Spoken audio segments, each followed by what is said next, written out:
Comment rater son entretien? Voici 10 erreurs qui peuvent vous être fatales.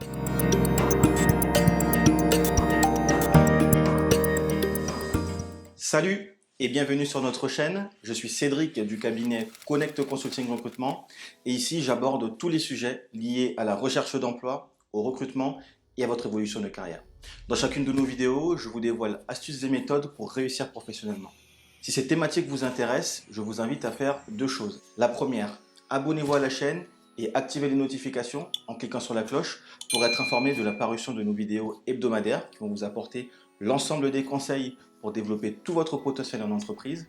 La deuxième, allez dans la barre de description et cliquez sur le lien pour recevoir gratuitement notre guide intitulé « Le guide du candidat idéal ». Sous forme de test, il se lit rapidement et vous permettra d'aborder plus sereinement entretien d'embauche et recherche d'emploi au sens plus général. Enfin, pour celles et ceux qui souhaitent un accompagnement plus personnalisé, je vous donne rendez-vous sur notre site internet. Vous trouverez l'ensemble des coachings à votre disposition. Alors, parlons dès à présent de ces 10 erreurs qui peuvent vous être fatales. Première erreur, ne pas se renseigner sur la société.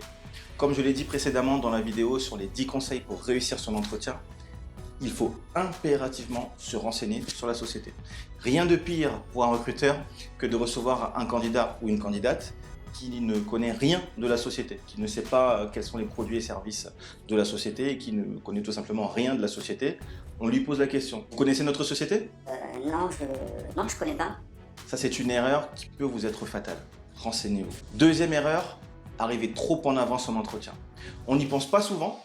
En voulant bien faire parfois, on arrive trop en avance en entretien. Et ça peut parfois irriter certains recruteurs. Alors, je vous l'accorde, dans certaines circonstances, le recruteur pourra peut-être être arrangé du fait que vous arriviez plus tôt, mais il y a aussi des recruteurs qui seront agacés, qui seront irrités, parce que d'une part, ils constateront que vous n'êtes pas ponctuel, et d'autre part, ils ont peut-être un autre entretien de prévu avant le vôtre, vous voir arriver juste avant, finalement, voilà, ça peut l'embêter, ça peut le mettre dans l'embarras.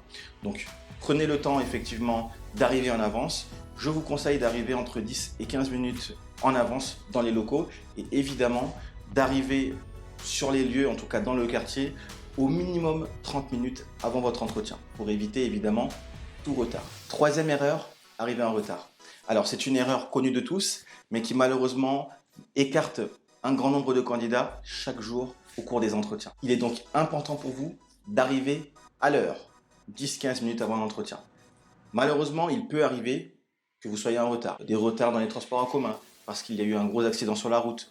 X ou Y raison, vous avez eu une panne avec votre voiture, votre enfant est malade le matin.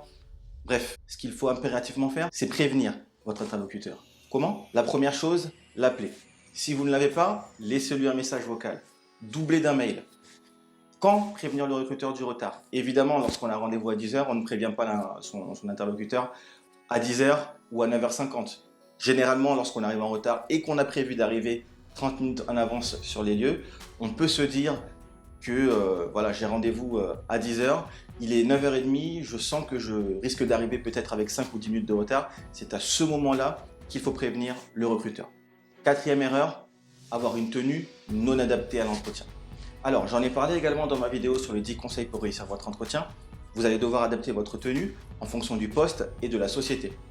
Il est évident qu'une personne qui va postuler à un poste de responsable ressources humaines et qui va se présenter en entretien en jogging ne fera pas du tout bonne impression. Et ce n'est pas la tenue adaptée pour ce type d'entretien. Également, une personne qui postule à un poste de préparateur de commande n'aura pas forcément besoin d'être en costume. Donc, adaptez votre tenue professionnelle au poste et à la société évidemment. Dans le même ordre d'idées, travailler au siège d'un grand groupe international et travailler au sein d'une PME, l'environnement sera différent. Le niveau d'exigence sera différent. Par exemple, au sein du siège, le costume et la cravate seront très certainement de mise. Au sein de la PME, le costume simple pourrait suffire. Cinquième erreur, ne pas être souriant, être désagréable, être froid, être distant. Toutes ces erreurs qui vont donner une mauvaise impression au recruteur. Je vous le rappelle, à compétence égale, ce qui fait très souvent la différence, c'est le savoir-être. Est-ce qu'on a envie de travailler avec vous? Est-ce qu'on n'a pas envie de travailler avec vous? Est-ce qu'on a envie de vous voir arriver tous les matins en faisant la gueule? Il va donc falloir être agréable et souriant en entretien. Sixième erreur, se présenter trop rapidement.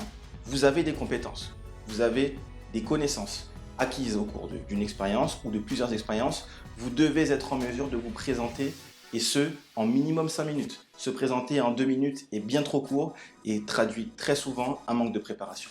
Septième erreur, relire son CV. Beaucoup de candidats ont la mauvaise habitude de relire leur CV lorsque le recruteur leur pose une question sur telle ou telle mission. Non, vous devez connaître votre parcours, c'est une évidence, et vous devez, comme je l'ai dit précédemment, avoir préparé en amont votre entretien et donc votre discours, votre argumentaire. Il est inutile de faire une relecture du CV. L'entretien, justement, l'objectif, c'est d'aller au-delà du CV, de rentrer dans les détails, puisque tous les détails ne peuvent pas apparaître sur le CV, et donc développer, illustrer. D'ailleurs, je vous invite à regarder la vidéo sur les 10 conseils pour réussir votre entretien, pour vous aider à bien préparer votre discours. Huitième erreur, couper la parole au recruteur. Alors ça, je peux vous dire que c'est insupportable. Recevoir un ou une candidate qui nous coupe sans cesse la parole, c'est insupportable. Il faut donc éviter, car ça risque de l'irriter. Neuvième erreur, ne pas répondre clairement aux questions que l'on vous pose. Autrement dit, être hors sujet. On vous pose une question, vous répondez brièvement, voire pas du tout, et vous vous écartez du sujet en parlant d'autre chose. C'est très agaçant pour un recruteur. Concentrez-vous sur les questions qu'on vous pose, répondez-y clairement. Ne vous éparpillez pas, ne soyez pas hors sujet.